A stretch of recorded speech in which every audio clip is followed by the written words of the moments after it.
आंबोळी आणि चटणीचा प्रोग्राम आहे. काल सकाळी डाळ तांदूळ भिजत घातले होतं, रात्री वाटलं आणि त्याच्यानंतर पीठ बघा आता किती छान आलेलं आहे.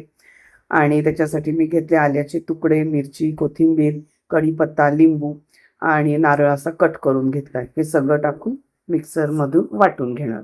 सकाळी चहा चपातीचा नाश्ता झालेला आहे. आता हे डब्यासाठी आंबोळी आणि चटणी. अर्ध्या नारळाची चटणी केली आहे. मग अर्धा नारळ आपण असाच फ्रीजमध्ये ठेवला ना तो तर मागे पडतो आणि मग आपल्या लक्षात राहत नाही, खराबही होतो, कधीतरी फेकायला लागतो, मग ते जीवावर येतं. त्याच्यापेक्षा आंबट वाटप किंवा माशाचं वाटप मला रेग्युलर लागतं, तर मी लगेचच नारळ उरला की ते वाटप करून ठेवते. त्याच्यासाठी मिरच्या गरम पाण्यात भिजवते मी, कारण मग त्या वाटल्याही छान जातात, त्याचा रंग मस्त येतो. आज माझ्याकडे अख्खे धणे नाहीत म्हणून धण्याची पावडर टाकली.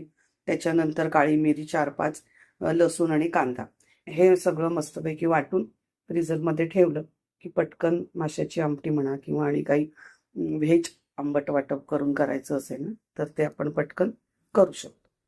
हे बघा, हे असं वाटण झालेलं आहे आणि 2 डब्यांमध्ये ते भरून ठेवलंय.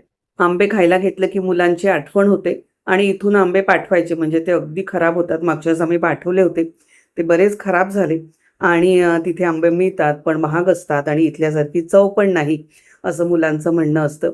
आणि टीनमध्ये आंब्याचा रस असतो, मिळतो म्हणजे इझिली, पण त्याच्यातही साखर असते, त्यामुळे ते नको असतं.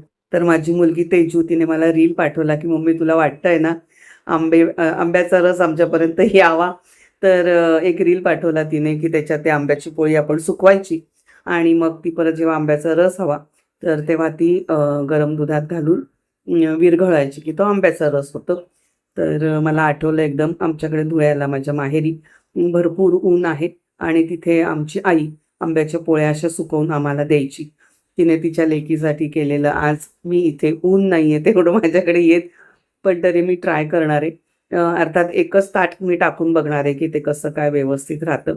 आणि माझ्याकडे ओव्हन पण नाही आहे, नाहीतर ओव्हनमध्ये मी ते सुकवून देऊ शकली असती. चला ठीक आहे, आपण असं तरी ट्राय करून बघूयात. हे बघा, एका ताटाला मी चमचाभर चांगलं तूप लावलेलं आहे आणि त्याच्यावर आता हा आंब्याचा रस मी पसरवणार.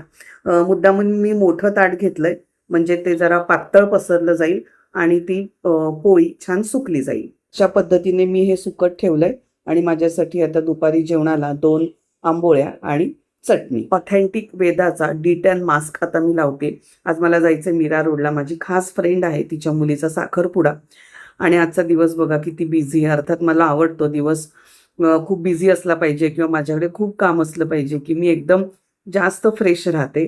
10 मिनिटांनी चेहरा धुवून घे.